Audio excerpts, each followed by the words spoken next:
August 28, 2018, forward operating base, Ghazni, Afghanistan. A Taliban truck packed full of explosives slammed into the south perimeter wall of the compound. The explosion ripped straight through the barrier and rattled the entire compound.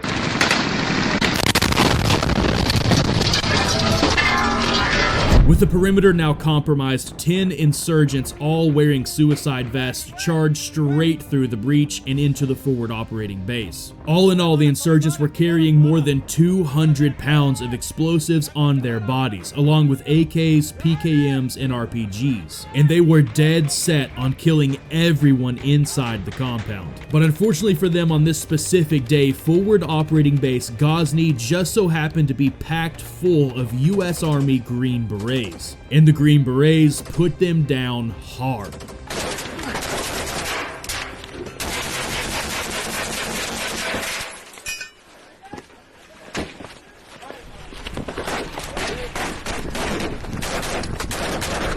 Ghazni province sits along the ancient trade routes of Afghanistan. It's a dusty area of broken roads and small villages pressed flat against dry earth. This was the kind of place where the war never fully disappeared. It faded and quieted for a bit, but then returned without warning.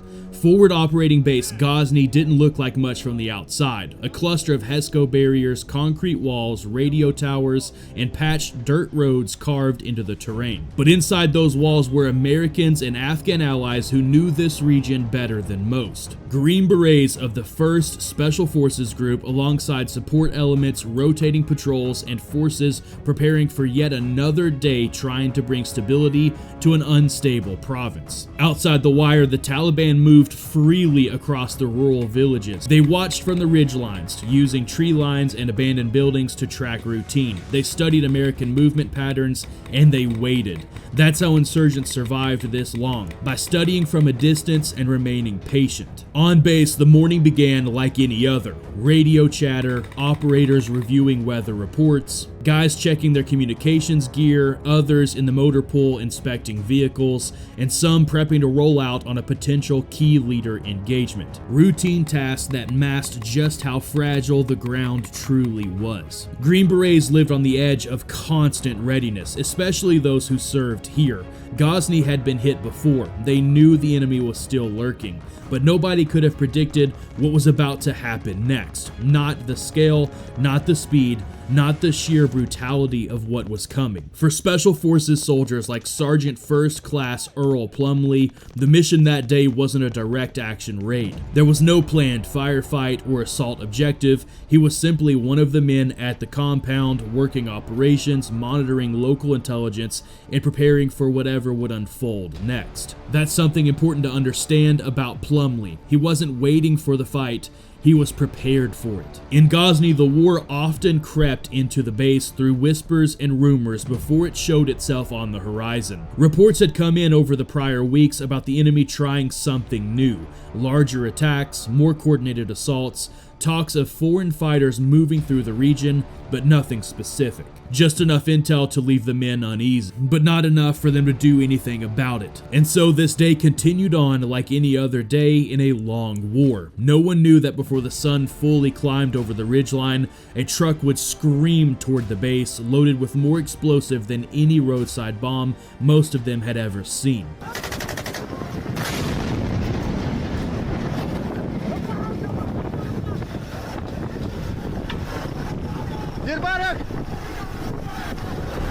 This was the quiet before the storm, and when it finally broke, Sergeant First Class Earl Plumlee would make a decision in the next few minutes that most men don't even consider. He wouldn't fall back, he wouldn't dig in, he wouldn't wait for reinforcements, he would run into the fire toward the men wearing bombs, and nothing would ever be the same again. It happened fast. No radio warning, no movement tracker alert, no UAV feed showing a vehicle inbound. Just a sudden thunder that ripped through concrete and steel. A truck bomb estimated at several thousand pounds of explosives slammed into the perimeter wall of forward operating base Ghazni at full speed, detonating on impact. In an instant, the south side of the compound disappeared in a cloud of fire and shockwave. The blast carved out a hole big enough for vehicles to drive straight through. Men were thrown off their feet, dust filled the air like a sandstorm, and alarms screamed across the compound. Some thought it was a mortar round, others assumed it was just an accidental explosion, but the experienced operators, they knew what was coming next. This wasn't an attack to simply harass the base, it was an attack designed to overrun it. Through the shattered smoke and debris, 10 enemy fighters, all heavily armed, sprinted through the breach, moving fast without hesitation, each one wearing a suicide vest. Green Berets and support personnel scrambled to defensive positions. Some dragged wounded away from the collapsed barriers, others began returning fire even while still half blinded from the explosion. But the enemy didn't pause or seek cover. They charged inside the perimeter, sprinting upright, led by a fighter firing an RPG from the hip. They didn't plan on living long enough to take cover. Inside the base, communications lit up, calls going out for QRF deployment, requests for immediate fire suppression, teams on base armored up, and rushed to intercept the attackers before they reached the living quarters, tactical operations centers, and ammunition pits. Soldiers moved quickly to defend sectors, but many were disoriented, some still crawling from the shockwave. There was no time to regroup, only seconds, and that's when Sergeant First Class Earl Plumlee moved. While others fell back to cover for rational reasons, Plumlee did the exact opposite. He sprinted toward the gap in the wall, toward the gunfire, toward the men wearing explosives with nothing but a pistol. And what he did in the next few minutes would become one of the most courageous single-handed actions by any Green Beret in modern history. Because when a team of suicide bombers breached his base, he attacked them head on. Sergeant First Class Earl Plumlee didn't wait for orders. He saw the breach, saw the enemy fighters pouring through, no idea if more were stacked behind them, and he ran directly toward them, not to take cover, not to slow them down, to stop them. As he sprinted toward the breach, rounds snapped past close. Dust kicked up at his feet, one rogue bullet traced past his left side, missing him by inches. But Plumlee never broke stride. He closed to nearly 25 meters, point-blank range, and engaged. His first rounds hit center mass on the lead attacker. The man dropped instantly, dead before his vest could be triggered.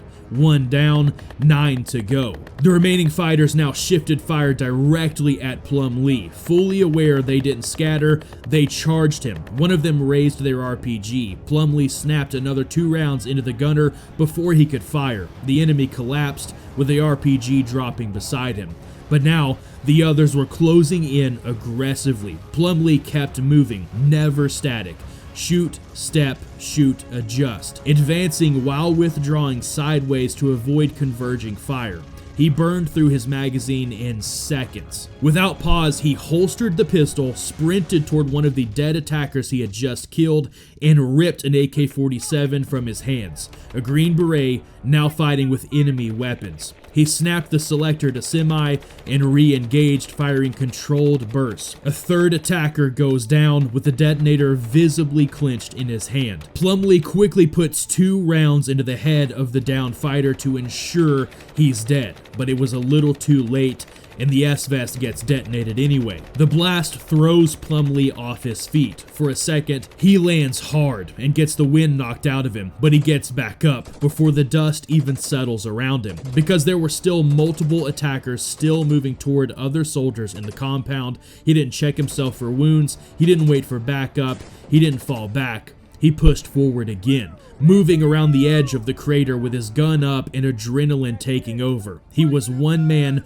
fighting an entire breach force, and they were losing ground. The explosion that threw Plumlee back didn't slow the enemy advance a bit. Through the dust, 4 more insurgents surged forward, still moving inside the wire, deeper into the base. One attacker fired wildly as he ran, rounds cracking overhead. Another veered toward a group of US and Afghan soldiers trying to recover from the initial blast. And that's when Plumlee saw him. A fellow American, badly injured, crawling, exposed, dragging himself toward cover. His uniform shredded and blood pooling into the dirt around him.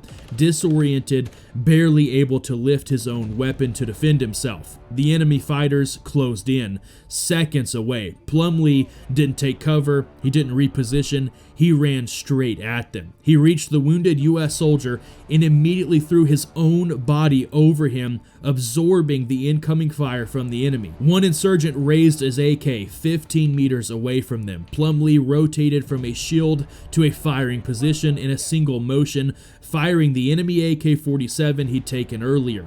3 rounds impacted center mass on the target, dropping him instantly. But another attacker charged, detonator in hand. Plumlee shifted his body to keep shielding the wounded man. The bomber raised his arm and Plumlee fired. The suicide vest detonated mid-charge, erupting just beyond effective lethal range. The shockwave slamming Plumlee again, sending shrapnel flying past his helmet. He stayed on top of the wounded American, shielding him as debris rained down. He didn't move, he didn't check himself. As the dust cleared, Plumlee rose just enough to return fire on another attacker, now repositioning behind cover. He managed to land a bullet in the side of the man's neck, dropping him instantly.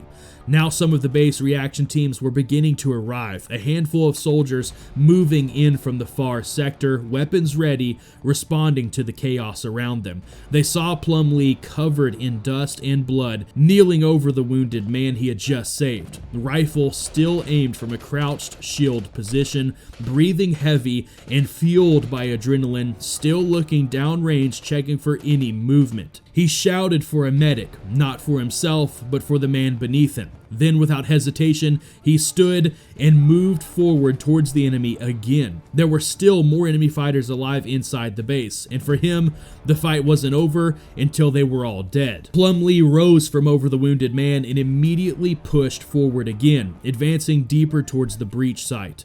Smoke still billowed from the cratered wall. Sporadic gunfire cracked from multiple positions. The attack was not over. The insurgents were trying to spread out, looking for high-value targets inside the compound. Ammo storage, vehicles, and the operations center. They weren't just trying to kill Americans, they were aiming to ignite the entire base from within. As Plumlee cleared the immediate sector, 2 more Green Berets linked up behind him, one dragging the wounded to cover, the other taking position to his right. One glance at each other said it all. The Green Berets were all on the same page. They weren't going to withdraw, they were pushing forward after the enemy. They moved toward a damaged barrier section, where another enemy was attempting to climb atop a collapsed HESCO barrier, firing down at defenders near a motor pool. Plumlee opened fire with controlled short bursts, knocking the fighter back onto the rubble. But then another bomber broke from cover, sprinting toward a cluster of American personnel. Plumlee shifted position, cutting across his own line of cover, directly exposing himself, and fired again. His shots impacted the enemy fighter, dropping him in an instant, but also detonating the explosive vest. The blast ripped through another vehicle's shelter. Shrapnel flung across the base and equipment. Plumlee hit the ground hard, but rolled to a firing stance immediately and kept on fighting. Even when more US forces began pouring in, QRF elements from the far side of the compound, Plumlee stayed forward of the line, operating ahead of established defensive positions. He moved alongside reinforcements, but never behind them. His weapon ran dry again. Without hesitation, he dropped the empty AK and scavenged another one from the collapsed insurgent nearby. Multiple enemy fighters now attempted to fall back towards the breach area. Whether it was tactical withdrawal or an effort to trigger vests among clustered soldiers, it didn't matter. Plumlee advanced into their retreat path. He engaged 2 more insurgents in rapid succession before advancing to a final position near the blast breach. This was where the last surviving attacker made his move. He burst from shallow cover and ran straight at the Americans. They opened fire.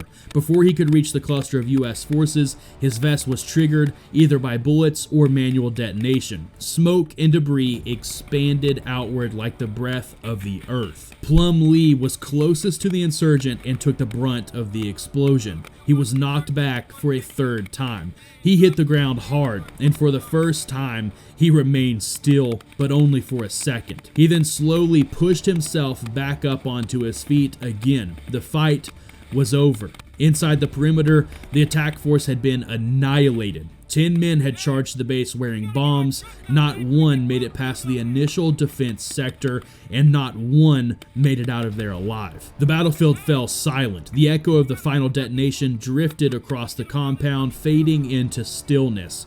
Dust settled across damaged barriers and twisted steel. The air tasted like concrete and burning insulation, the smell that follows high explosives. Medics moved in first. Soldiers began checking casualties, sweeping for any secondary threats. Teams cleared structures to ensure no enemy had gone to ground within the wire. Radio chatter was suddenly calm, too calm, that unnatural stillness that happens right after violence.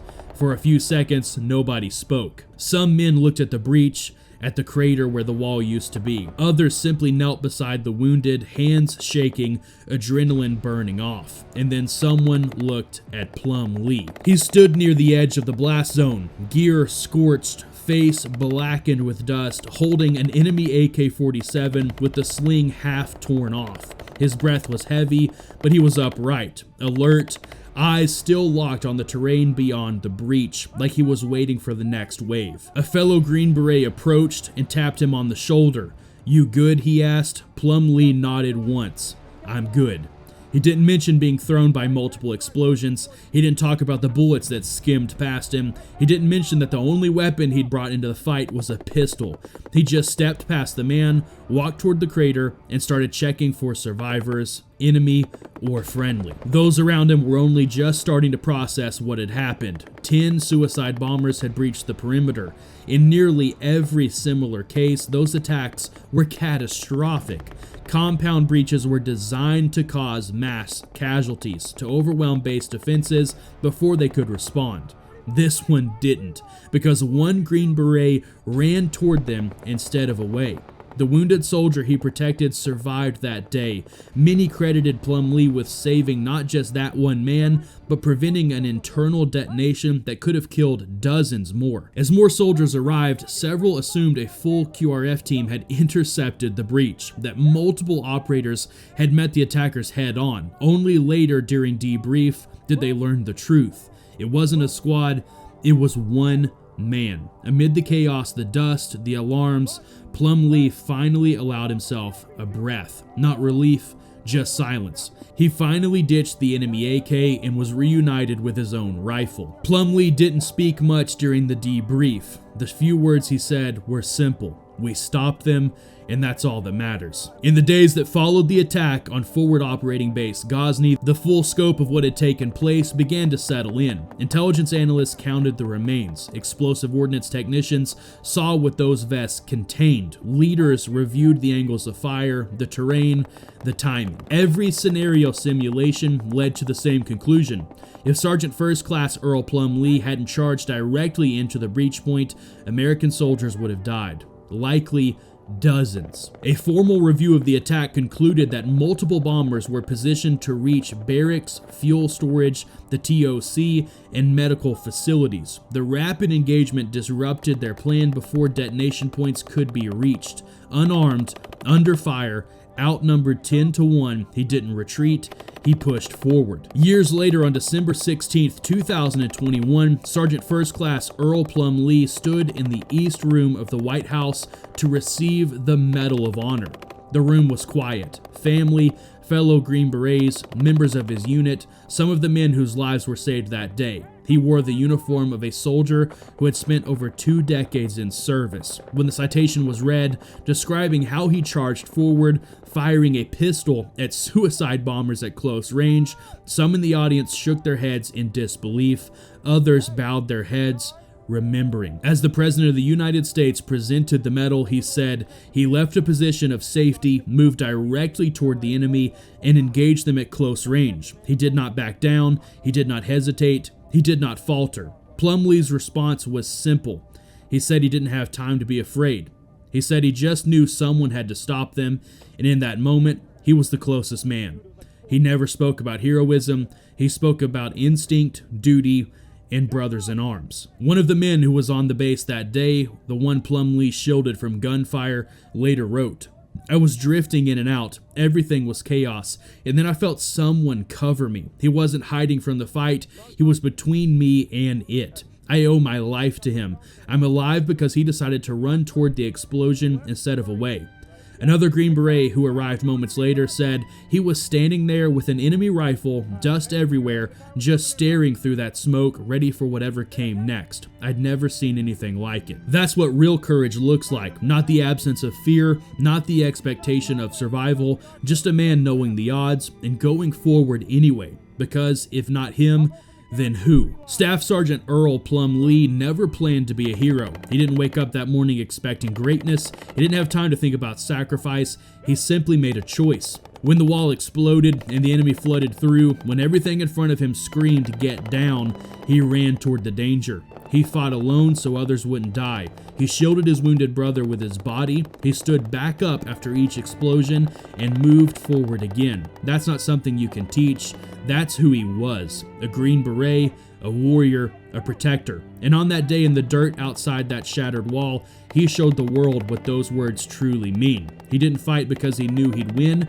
He fought because if he didn't, everyone else would lose. This video is to honor Sergeant First Class Earl Plumlee, to preserve what he stood for, to remind us all that true courage is running into the fire, not to be remembered, but to protect those who still stand behind you. He chose danger so that they could live. That kind of bravery outlives the battlefield. If you want to see another story of heroic sacrifice just like this one, where one soldier stood between life and death for his brothers, click the video on your screen now, because these stories deserve to be remembered and we are going to keep telling them.